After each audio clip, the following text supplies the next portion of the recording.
Welcome back to my grammar mini-series. This is the second part, and we're going to be talking about the present continuous tense. Again, this mini-series is for intermediate learners or CEF level A2. How do we form the present continuous? Well, first of all, we use the subject plus the verb to be plus the verb ing. Let's take a look at an example. I am playing the mandolin. You are riding a bike. He, she, it is cooking. We are sleeping. They are reading. There are some spelling changes to keep in mind. The first one is a little bit difficult, so let's try to make it simple. If the verb is small and ends with a consonant, a stressed vowel, and another consonant, the last letter is doubled. What do we mean by this? If the stress is in between two consonants at the end of the word, like run, stop, do you hear that my stress is on that O and on that U?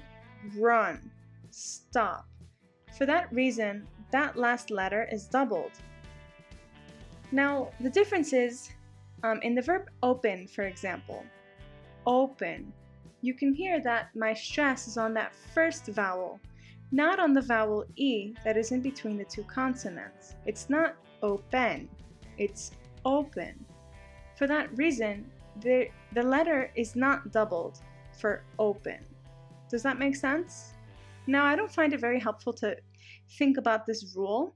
I think it's easier for my students to just memorize verbs like run and stop that are doubled in the ing, whose last letters, are doubled in the ing. I think it's easier to just memorize it rather than trying to learn this rule. But let's continue. If the verb ends in an IE, it is dropped and changed to a Y. Lie and die. You can see in the example that the IE is dropped, replaced with a Y, and then the ing is added at the end. If the verb ends in an E, the E is dropped. Look at come and ride. In the ing form, you can see that there is no E included. So now let's talk about how we make negative sentences. Again, we use the subject, we conjugate the verb to be, but we include not and then the verb ing. Let's look at the long form. I am not listening. You are not studying. He, she, it is not playing. We are not sleeping. They are not eating. Now, let's take a look at the short form. I'm not listening. You're not studying. He, she, it isn't playing. We aren't sleeping. They aren't eating. Okay? Next is the interrogative form, or questions. Here we have to change the order a little bit. The verb to be is conjugated first, and then the subject is put, and then the verb ing. Keep in mind, just like in the present simple, if there is a question word, it is placed in the front of the question. We'll see an example now. What am I playing? I am playing the mandolin. Here you can see that because what, a question word, is included, it goes in the front.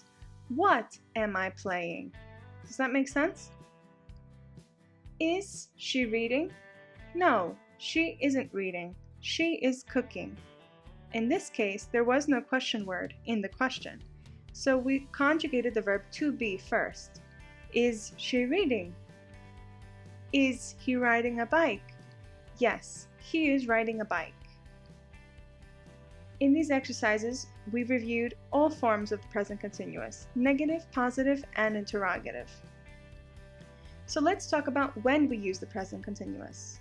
We use it to describe an action going on at this very moment and current trends. You are studying English grammar at this moment.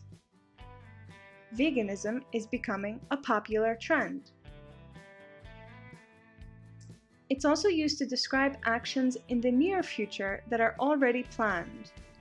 I am visiting my grandma next weekend. Are you going to the party? It's also used to describe a temporary situation.